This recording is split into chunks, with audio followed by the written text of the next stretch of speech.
죽음을 이기시고 부활하신 그 주님의 은혜와 영광이 오늘 이 자리에 함께하는 우리 모든 식구들과 가정에서 또 있는 곳에서 주님께 예배하며 부활의 주님을 믿음으로 바라보는 모든 식구들 위에 영광과 은혜가 함께하는 복된 시간이 되시기를 주님의 이름으로 축원합니다.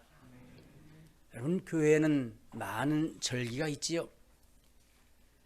성탄절로 시작해서 고난주간, 부활주일, 또 감사주일 외에도 여러 절기가 있습니다.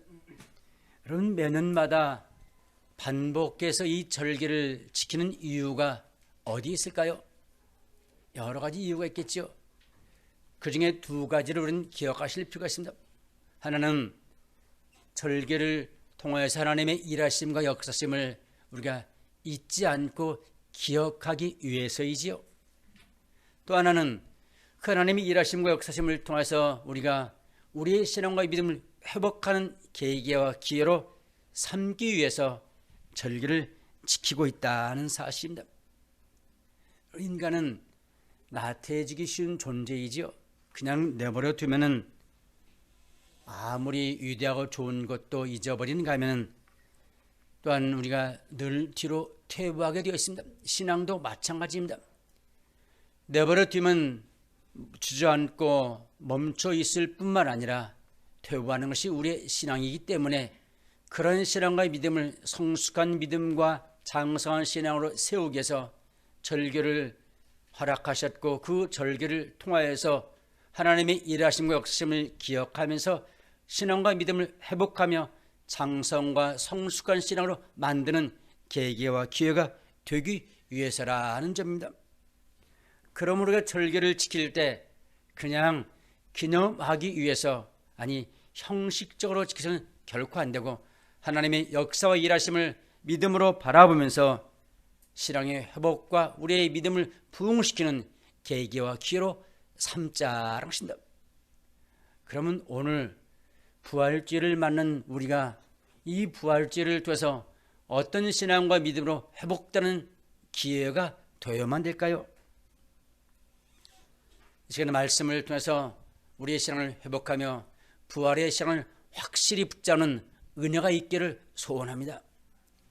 제일 먼저 우리가 회복해야 할 신앙은 뭘까요? 부활의 역사성을 믿는 신앙이라고 말할 수 있습니다.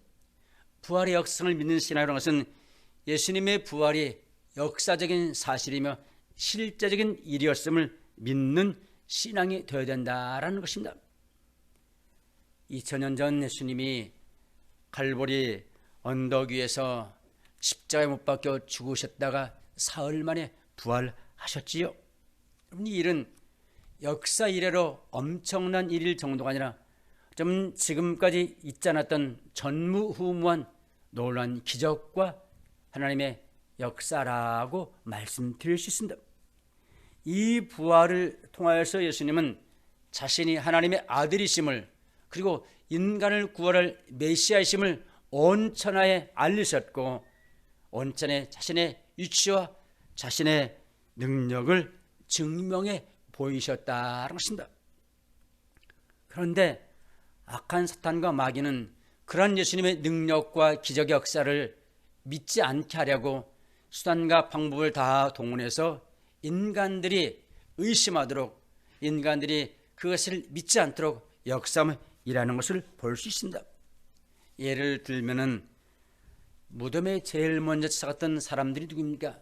마리아를 비롯한 여러 여인들이 예수님 무덤을 찾아갔지요.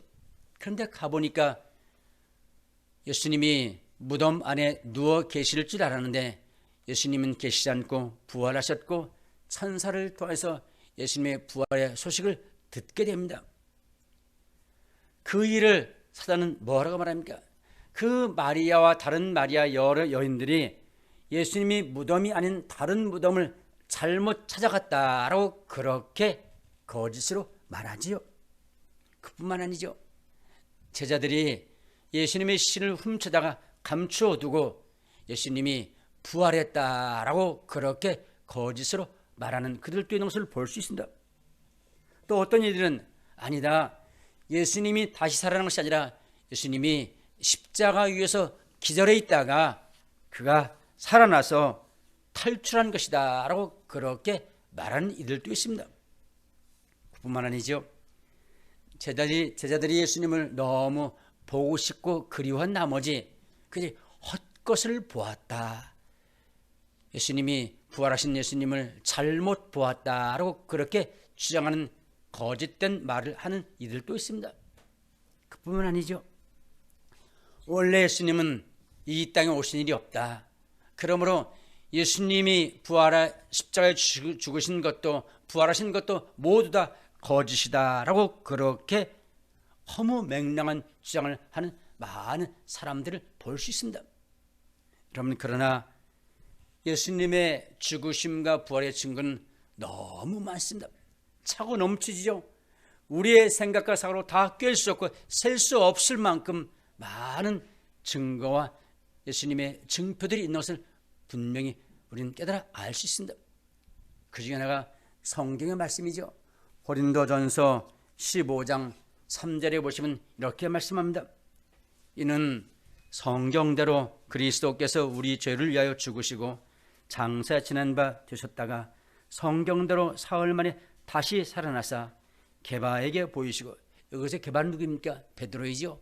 베드로에게 보이시고 후에 12 제자에게와 그 후에 500여 형제에게 일시에 보이셨나니 그 중에 지금까지 대다수는 살아있고 어떤 사람은 잠들었으며 그 후에 야고보에게 보이셨으며 그 후에 모든 사도에게와 맨 나중에 만삭되지 못해 난 자 같은 내게도 보이셨느니라. 여기서 내게는 누구입니까? 바울이죠. 바울이 말하기를 나도 보았다, 부활하신 예수님이 나에게도 나타나셨다라고 이야기합니다. 이 말은 무슨 말입니까? 예수님이 십자가에 죽으시고 부활하신 그 일이 갑자기 이루어진 일이 결코 아니라는 것입니다. 이미 오래전부터, 더 정확히 말하면 예수님이 운명하시고 부활하시기 전에 700여 년 전부터 성경은 예수님의 이 일을 증명하고 예언해 주었다라고 그렇게 이야기하는 말씀입니다. 아니, 그러므로 예수님의 죽으심과 부활은 성경이 예언한 대로 그대로 이루어진 일에 지나지 않는다는 것입니다. 그뿐만입니까? 예수님이 이 땅에 계실 때 자신이 직접 입으로 말씀하십니다. 내가 사람의 손에 팔려서 붙잡혀 죽고 십자가에 못 박혀 죽고 그리고 사흘 만에 다시 살아날 것이다 라는 사실을 여러 번 제자들에게 친히 말씀해 주셨습니다. 그뿐일까요? 그렇게 십자가에 못 박혀 죽으시고 부활하신 그 일을 친히 그들이 직접 눈으로 본 목격자들이 얼마나 많은지 모릅니다. 수많은 사람들이 셀 수 없습니다. 한두 사람이 아니라 500여 되는 많은 군중들 앞에 부활하신 주님이 나타나셔서 부활의 사실을 증명해 보이셨지요. 그 가운데 도마 같은 이는 본 것으로 만족하지 않고 내가 손으로 만져보지 않고서는 부활하신 주님을 믿지 못하겠습니다 라고 해서 그는 친히 옆구리에 손을 놓아봤고 그 손으로 예수님을 만져보았다라는 사실입니다. 성경에도 역사적인 증거가 너무 많습니다. 역사적인 수많은 자료와 사료들을 통하여서 예수님의 부활을 많은 역사학자들이 증명해 주고 있습니다. 물론 믿는 사람들에게는 역사적인 증거가 필요 없습니다. 그러나 우리는 믿기 때문에 이 사실이 필요 없지만 믿지 않은 사람들에게 예수 그리스도의 부활을 증명해 보여주기 위해서는 그것을 변증이라고 말하죠. 변증을 위해서는 그들이 믿을 만한 증거가 반드시 필요하다는 사실이죠. 그것이 역사적인 자료입니다. 많은 역사학자들이 예수님의 부활을 분명히 증거하지요. 그 중에 한 사람의 증명을 되겠습니다. 옥스퍼드 대학의 유명한 역사학자가 있습니다. 누구일까요? 아놀드 토인비입니다. 여러분 잘 아시죠? 아놀드 토인비는 실존한 역사학자이고 세계에서 유명한 손꼽는 역사학자입니다. 그가 예수님의 죽으심과 부활하는 사실을 역사적인 사실로 증명해 보였던 사람이죠. 그는 말합니다. 내가 예수님이 진짜 죽었다 살아난 것인가, 다른 사람들에게 증명해 보여주기 위해서가 아니라 내가 자신에게 답하기 위해서, 내가 이것을 확인하고 증명해 보기 위해서 이를 내가 살펴보았다라고 말하면서 그는 그렇게 이야기합니다. 이 세상의 그 어떤 증거보다도 예수님의 죽으심과 부활하심의 그 증거는 너무나도 분명하고 확실해서 그 어떤 역사적인 증거보다도, 다른 일들에 대한 역사적인 증거보다도 예수님의 죽으심과 부활하심의 증거는 분명하고 확실하다라고 그는 그렇게 이야기했다라는 사실입니다. 이만큼 예수님의 부활하신 사건은 역사적인 증명이 차고 넘친다는 사실이죠. 그 중에 또 하나, 저는 가장 드라마틱한 사실이 있습니다. 뭘까요? 예수님의 부활하심을 증명하기 위해서 그 순간 수많은 사람들이죠. 아니, 예수님의 부활하심을 많은 사람들이 아니다, 거짓된 것이다 라고 말할 그때 그것을 사실을 보여주기 위해서 그들은 생명을 내걸고 전했던 사람들이 곧 순교자라는 사실이죠. 이런 수많은 순교자들이 예수님의 부활하심을 덮어둘 수 없게, 예수님의 부활하심을 감출 수 없게 생명을 내걸고 그들이 부활을 전했다는 사실입니다. 수천만의 순교자가 나왔죠. 지금도 매년마다 세계 각곳에서 몇만 명의 수많은 순교자들이 나오고 있다는 사실입니다. 특히 초대교회 당시이죠. 예수님이 부활했던 그 당시 사도들은 물론이고 수많은 그리스도인들이 예수님의 부활을 전하다가 생명을 내놓은 많은 순교자들이 있다는 사실입니다. 여러분, 부활의 신앙은 이처럼 역사적인 사실이요 진실임을 우리가 깨달아 알 수 있다는 사실이요, 우리는 사실 분명히 믿고 우리는 그것을 받아들인다는 사실이죠. 이것이 바로 부활의 신앙을 믿는 가장 기본이요 기초라고 말씀드릴 수 있습니다. 두 번째 증거는 뭘까요? 예수님의 부활은 믿는 성도들에게 미래의 부활에 대한 보증이며 샘플이요 우리의 모델이 되신다는 사실이죠. 고린도전서 오늘 15장 23절이죠. 이 오늘 15장 23절에서는 예수님의 부활을 뭐라고 말합니까? 첫 열매가 되셨다라고 말씀합니다. 여러분, 첫 열매란 말의 의미는 무슨 뜻일까요? 나무를 과실수를 심었는데 그 과실이 시간이 지나서 열매를 맺기 시작합니다. 그러면 그 열매가 이듬해 다음에 계속해서 맺는다는 사실들을 증명해 보이는 증표가 된다는 사실입니다.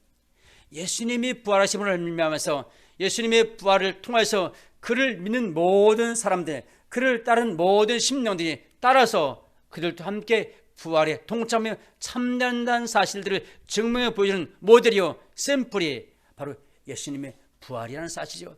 그래서 예수님의 부활은 첫 열매라고 말하고 있다는 사실입니다. 오늘 본문 51절에 보시면 이렇게 말씀합니다.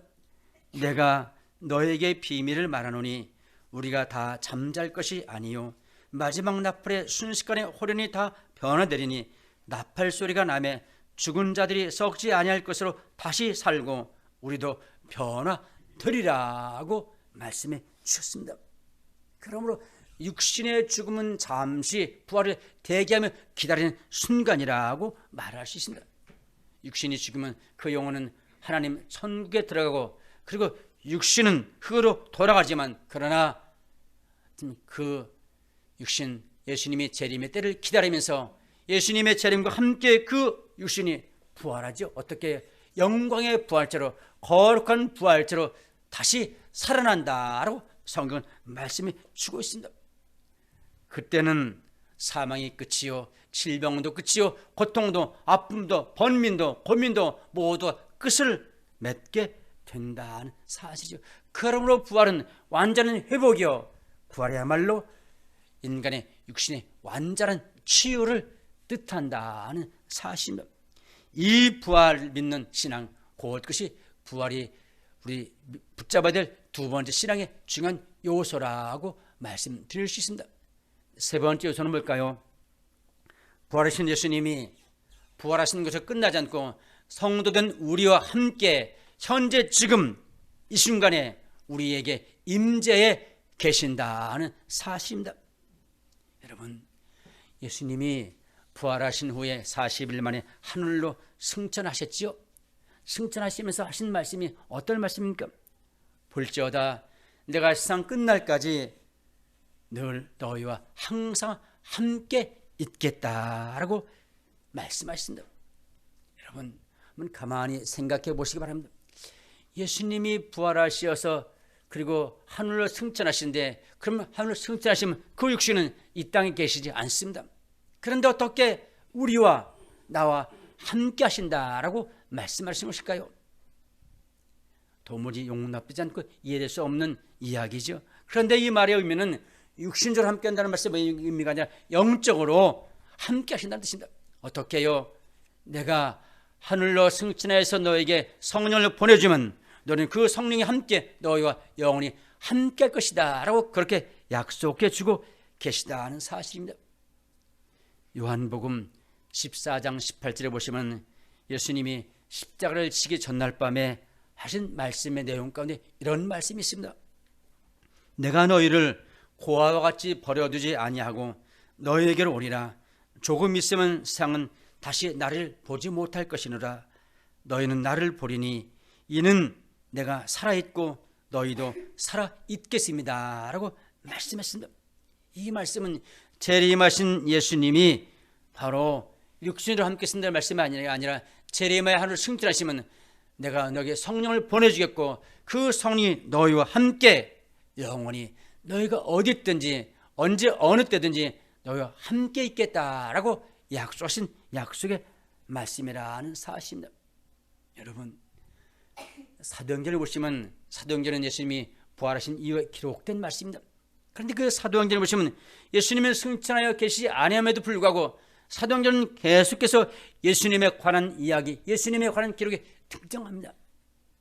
여러분, 어떻게 승천하신 주님이 사도행전에 계속해서 등장하실까요? 그것은 바로 성령을 통해서 사도들과 함께 하시고 성령을 통해서 그들에게 기적을 행하시고 성령을 통해서 능력과 기적을 행하시는 그 주님을 우리는 사도행전을 통해서 보게 된다는 사실입니다.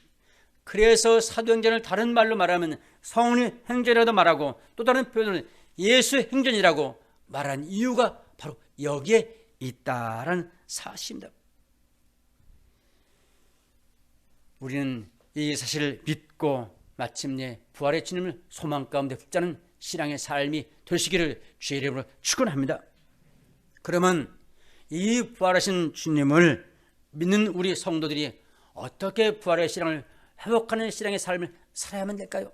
아니, 부활을 믿는 나에게, 부활을 믿는 모든 성도에게 어떤 신앙이 그들 앞에 나타나게 되는 것일까요?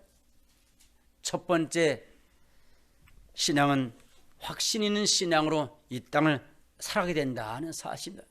확신 있는 신앙, 어떤 확신 있는 신앙일까요?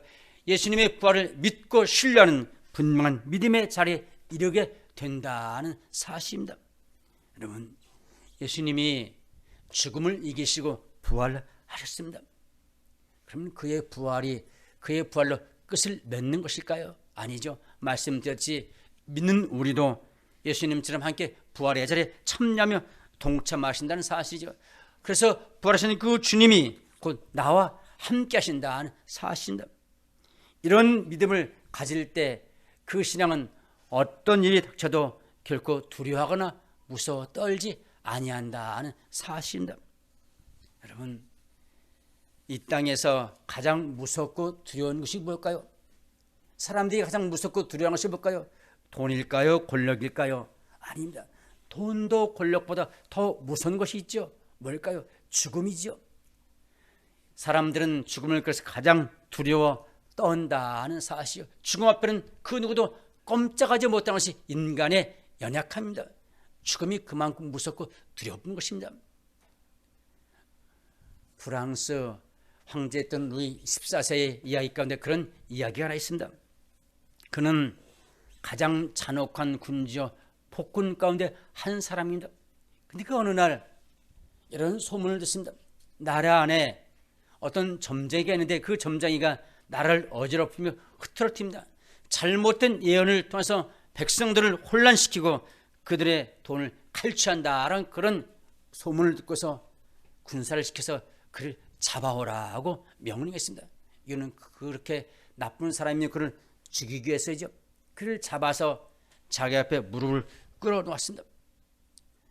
황제의 마음에는 이미 그를 죽이려고 작정합니다. 그러나 무작정 죽일 수는 없고 그에게 몇 가지 질문을 하면서 한 가지 질문을 던지죠. 좀 마지막 질문입니다. 자, 네가 많은 사람들의 미래를 알고 그 미래를 예언해 주었다고 하는데, 그러면 다시 한번 미래를 예언해 보아라.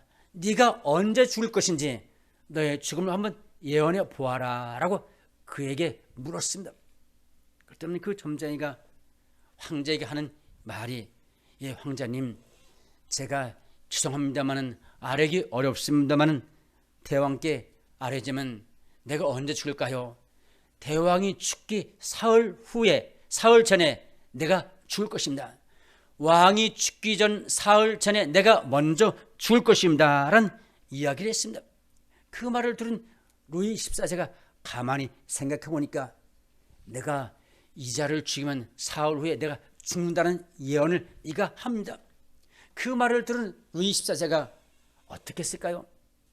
그 나쁜 점쟁이 예언가를 죽였을까요? 죽이지 않았을까요? 죽이지 못했습니다. 왜요? 이 사람이 죽은 다음에 내가 사흘 만에 죽을 터인데 라는 그 말이 두려워서 그는 그를 살려두었다는 것입니다. 여러분, 죽음 앞에 떠는 것 인간입니다. 천황도 폭군도 그리고 모든 사람이 죽음 앞에 예외 없이 다 두려워 떠는 존재가 인간이라는 사실입니다. 그런데 여러분, 이 죽음 앞에 떨지 않은 사람이 하나 있습니다. 누굴까요? 부활의 신앙을 가진 자입니다. 예수 그리스도의 부활을 믿는 신앙은 그 어떤 죽음과 그 어떤 두려움이 자기 앞에 닥쳐도 그는 떨고 두려워하지 않고 죽음을 내던진다는 사실입니다. 이요, 부활의 신앙을 분명히 믿기 때문입니다. 이 부활의 신앙을 갖는 여러분이 되시기를 주의 이름으로 축원합니다. 이 부활의 신앙으로 이 세상의 험한 일도 죽음도 맞설 수 있는 여러분이 되시기를 주의 이름으로 축원합니다. 두 번째는 성결한 삶을 살게 된다는 사실입니다. 여러분, 성도들은 여러분과 저는 장차 부활할 몸입니다. 그러면 우리의 몸은 어떤 존재일까요? 거룩한 존재입니다. 왜요? 부활하는 존재이기 때문에. 아니, 사실은 성령이 내 안에 임재해 계시기 때문에 믿는 그리스도인 모두가 다 성령이 보시면 거룩한 하나님의 전이라고 표현합니다. 거룩한 존재입니다. 한마디로 말해서 믿음의 식구들은 그래서 거룩하고 귀하신 몸이라고 말씀드릴 수 있습니다. 여러분, 거룩하고 귀하신 몸을 함부로 내둥글리거나 우리의 몸을 함부로 쓰고 사용하면 될까요? 그것은 안 되지요. 왜요? 거룩한 존재이기 때문에, 부활체를 맞을 육신의 존재이기 때문에 우리는 우리의 몸을 귀하고 소중히 다루고 쓰고 사용하면 된다는 사실입니다. 그러나 부활의 사실을 믿고 확신하지 못하는 사람들은 자기 육신을 어떻게 할까요? 마음대로 쓸 수밖에 없습니다. 왜요? 내일에 대한 소망이 없고 부활에 대한 소망이 없기 때문에 그 육신은 아무것도 아닌 것처럼 여기고 막 쓰며 막 사용할 수밖에 없습니다. 그러나 성도는 그들처럼 우리의 몸과 육신을 마음대로 쓰고 사용할 수 없다는 사실이죠. 그럼 우리는 어떻게 쓸까요? 귀한 존재로 쓰며 사용해야 된다는 사실입니다. 이 일을 오늘 본문 고린도전서 15장 32절에 그 이야기를 하고 있습니다. 부활을 믿는 그리스도인들은 함부로 살지 말아라. 함부로 살아서는 안 된다. 너의 마음대로 육신을 그렇게 부리며 살지 말라라고 당부합니다. 왜요? 거룩하고 귀한 존재이기 때문이라 하는 사실입니다. 요한계시록 19장에 가시면 예수님이 재림할 때 믿음의 성도들이 천국의 하늘에서 혼인잔치를 벌일 것에 관한 이야기를 기록하고 있습니다. 그 혼인잔치의 성도들이 참여하는데 그 혼인잔치에 참여한 성도들이 오실 일인데, 예복일인데 어떤 옷일까요? 흰 세마포 옷을 입는다라고 말씀했습니다. 여러분, 그 흰 세마포 옷은 계속 읽으시면 뭐라고 표현합니까? 성도들의 거룩한 행실이다. 성도들의 거룩한 행실이 곧 그들이 입을 새 마포 흰 옷이라고 표현합니다. 무엇을 말씀할까요?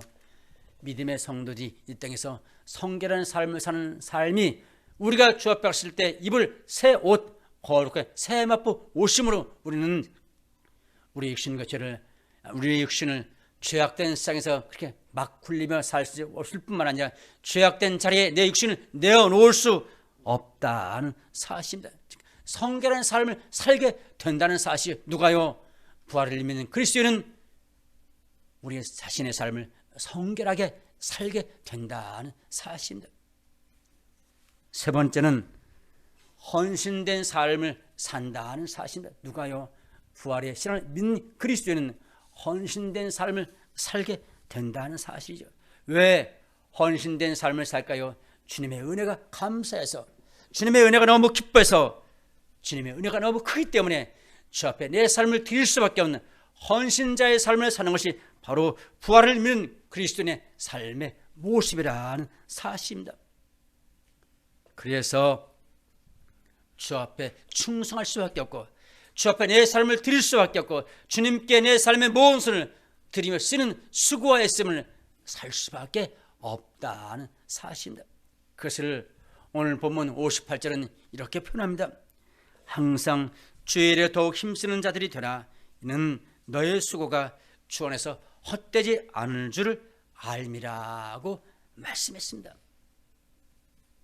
여러분, 주님을 위한 수고 헌신 가운데 가장 귀한 수고와 헌신은 어떤 것일까요? 우리의 소유와 모든 것을 드리는 것도 귀하고 중요한 헌신이지만 가장 귀한 것은 생명을 주 앞에 드리는 것이 가장 크고 위대한 헌신이라는 사실입니다. 그래서 우리가 부활주일과 부활절이면 잊지 말아야 될 중요한 사람들이 있습니다. 누굴까요? 1885년에 4월 5일 아침에 이 땅에 들어온 두 명의 선교사입니다. 누굴까요? 아펜젤러와 그리고 언더우드 선교사입니다. 여러분, 그들이 그 먼 이국 땅에서 이 땅에 들어와 자신의 생명을 드리면서 복음을 전했던 그들입니다. 순교자의 첫 사명이라고 말할 수 있습니다. 여러분, 그들이 왜 생명을 드리며 자기의 생명을 바쳐서 이 땅에 복음을 전했을까요? 그것은 부활의 신앙을 갖고 있었기 때문이라는 사실입니다. 부활의 소명이 그들 안에 있었기 때문에 그들이 생명도 아끼지 않고 주님께 드리며 복음을 해서 생명을 내어 놓았다는 사실. 어쩌면 나를 위해서, 여러분을 위해서 생명을 내놓은 선교사들이라고 말씀드릴 수 있습니다.